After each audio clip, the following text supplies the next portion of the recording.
Pagbasa sa Aklat ng Kawikaan, Kabanata 11, Talata 1 hanggang 31. Kasuklam-suklam kay Yahweh ang timbangang may daya, ngunit kasiyahan naman ang timbangang tama. Kahihiyan ang laging dulot ng kapalaluan, ngunit pagpapakumbabay, nagbubunga ng karunungan. Ang tuntunin ng matuwid ay katapatan, ngunit ang masamay wawasakin ng kanyang kataksilan. Walang halaga ang yaman sa araw ng kamatayan, ngunit ang katwiran ay naglalayo sa kapahamakan. Mas panatag ang landas ng tapat ang pamumuhay, ngunit nabubuwal ang masasama sa sariling kabuktutan. Ang katwiran ng mga matuwid ang nagliligtas sa kanya, ngunit ang masama ay bilanggo ng kanyang masamang nasa. Ang pag-asa ng masama ay kasama niyang pumapanaw. Ang umasa sa kayamanan ay mawawalang kabuluhan. Ang matuwid ay inilalayo sa bagabag, ngunit ang masama ay doon bumabagsak. Ang labi ng walang Diyos sa iba ay mapanira, ngunit ang dunong ng matuwid ay nagliligtas ng kapwa. Kapag ang matuwid ay pinagpapala, ang bayan ay nagagalak, ngunit higit ang katuwaan kapag ang masamay napapahamak. Dahil sa salita ng matuwid, ang bayan ay tumatatag,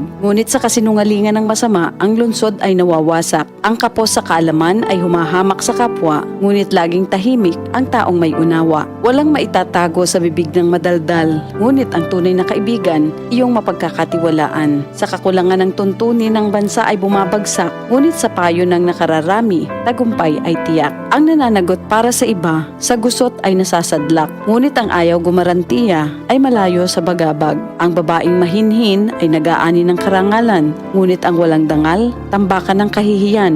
Lagi sa kahirapan ang taong tamad, ngunit masagana ang buhay ng isang masipag. Ang taong mabait ay nag-iimpok ng kabutihan, ngunit winawasak ng marahas ang sarili niyang buhay. Ano man ang anihin ng masama ay walang kabuluhan, ngunit ang gawang mabuti ay may pagpapalang taglay. Ang taong nasa matuwid ay makasusumpong ng buhay, ngunit ang landas ng masama ay patungo sa kamatayan. Ang kaisipang masama kay Yahweh ay kasuklam-suklam, ngunit ang lakad ng matuwid kay Yahweh ay kasiyahan. Ang taong masamay di makaliligtas sa kaparusahan, ngunit hindi maaano ang nabubuhay sa katwiran. Ang magandang babae ngunit mangmang naman ay tila gintong singsing sa nguso ng baboy.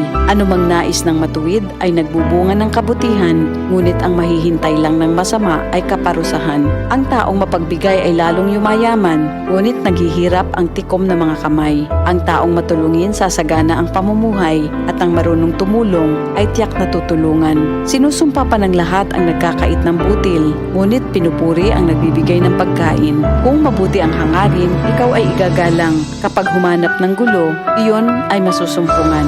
Malalantang tila dahon ang nagtitiwala sa kanyang yaman, ngunit ang matuwid ay giginhawa tulad ng sariwang halaman. Ang nagpupunla ng gulo sa sariling sambahayan, mag-aani ng problema, gugulo ang pamumuhay.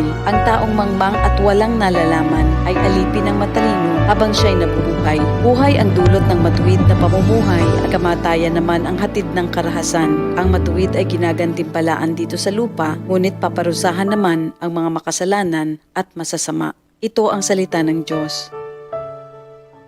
DCXL News, ang himpilan ng RMN.